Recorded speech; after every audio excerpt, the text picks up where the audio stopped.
महापुराण की कथा कहती है यदि राहु है, केतु है, शनि है, मंगल है, बुध है, शुक्र है, शनि है, आपको कोई भी ग्रह परेशान कर रहा है, आपके जीवन में कोई ग्रह अगर अनिष्टकारी है, आपके जीवन में अगर कोई ग्रह अनिष्टता प्रदान कर रहा है, तो निवेदन है शंकर के मंदिर में जो कलश लेकर आप जाएं, जल लेकर जाएं, उस कलश में मात्र अक्षत के 2 दाने डालकर ले जाएं, मात्र 2 अक्षत के दाने।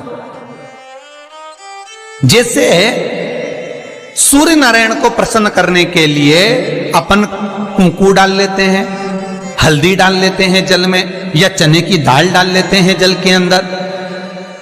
सूर्य नारायण को प्रसन्न करने के लिए हमने चने की दाल डाली, कुंकू डाला, हल्दी डाली, और कभी कभी सूर्य नारायण भगवान से बहुत जरूरी काम है और वो कार्य हो ही नहीं रहा है, या तन पर कोई रोग हो गया है, तो उसको मिटाने के लिए कई बार हमने भगवान सूर्य को अर्घ देते समय सफेद फूल भी डाला है, कभी लाल फूल भी डाला है। उसी तरह भगवान शंकर से निवेदन करने के लिए, हमारी ग्रह दशा सुधारने के लिए जल के पात्र में 2 अक्षत के दाने, अक्षत भी पूर्ण अक्षत,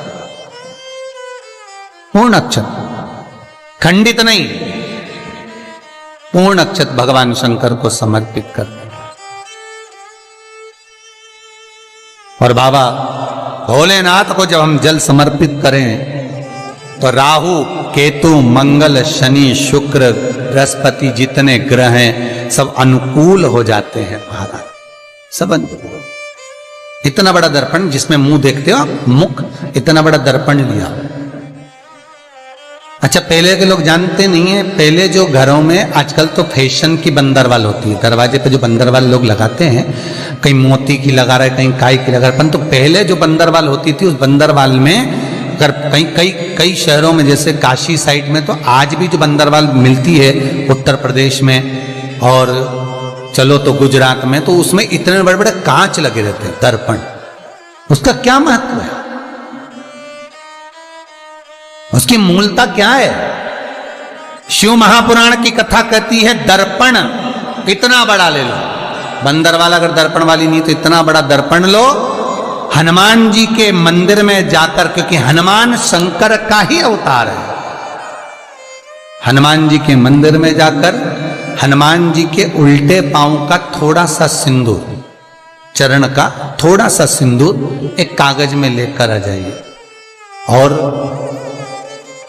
हनुमान जी के छोटे भाई, हनुमान जी 6 भाई हैं, उसमें गतिमान, हनुमान जी के छोटे भाई गतिमान का नाम लो, और गतिमान का नाम लेकर उस दर्पण पर सिंदूर से त्रिशूल बना दो, सिंदूर से त्रिशूल बनाकर उस दर्पण को घर के बाहर, दर्पण का मुख बाहर की ओर, ऐसे बाहर की ओर मुख कर कर दर्पण को घर के बाहर या दरवाजे पर, बिल्डिंग पर, ऊपर जाली में, फ्रंट में, कहीं पर भी उसको लगा दीजिए। महाराज केवल शंकर का स्मरण कर कर, गतिमान का नाम लेकर, हनुमान के उल्टे पांव का सिंदूर का त्रिशूल बनाकर जो दर्पण को लगा देता है, आपको 1 महीने के अंदर अंतर मालूम पड़ जाएगा कि पिछले जो महीने निकले हैं उस महीने का अंदाजा लगाना कि घर में लोग कितने बीमार पड़ते थे, और इस दर्पण को लगाने के बाद बीमारी कम हुई कि नहीं हो कम तो ठंडा कर देना, क्या जा रहा है, पर करके जरूर देखना, विश्वास रखकर करोगे, भगवान शिव का अनुमोदन कर कर, भगवान शंकर पर विश्वास रखकर करोगे तो बीमारी घेर नहीं सकती। अकाल मृत्यु हो मरे जो काम करे चंडाल का, काल उसका क्या बिगाड़े जो भक्त हो महाकाल का। शंकर की आराधना करने वाला, शिव का स्मरण करने वाला, शिव का निवेदन करने वाला, शिव अर्चना में डूबने वाला, शिव का अनुमोदन करने वाला कभी दुखी नहीं हो सकता। बन सके तो बेलपत्र और समी पत्र शंकर को चढ़ाना है, 5 बेलपत्र, 11 समी पत्र। बन सके 108 चावल के आखे दाने ओम नमः शिवाय जप कर शिव को समर्पित करना। महाराज दुख तकलीफ ज्यादा है, रोग बीमारी ज्यादा है, तो पानी में लाल चंदन घोलकर, लाल फूल डालकर, बेलपत्री के पेड़ के नीचे। कई लोग कहते हैं गुरुजी क्या दूध चढ़ाना जरूरी है शंकर पर? कई लोग कहते हैं गुरुजी क्या दही चढ़ाना जरूरी है शंकर पर? शहद चढ़ाना जरूरी है?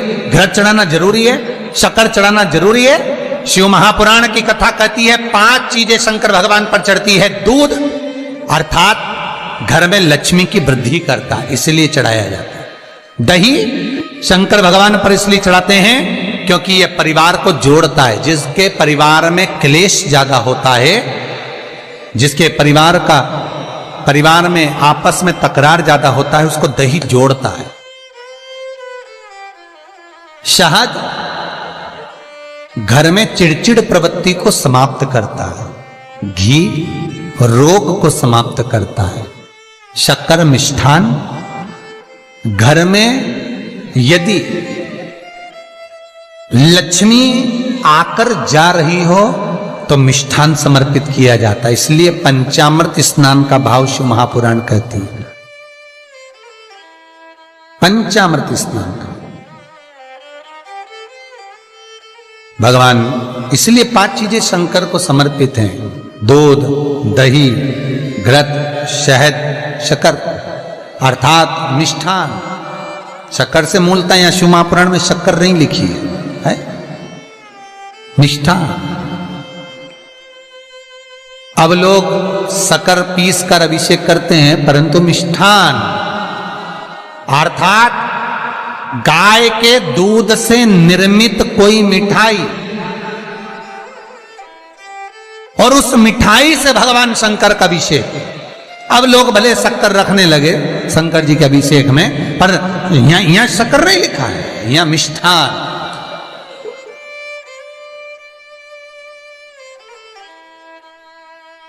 हमारे यहां सहज भाषा में कहते थे उसको खांड अर्थात मीठा।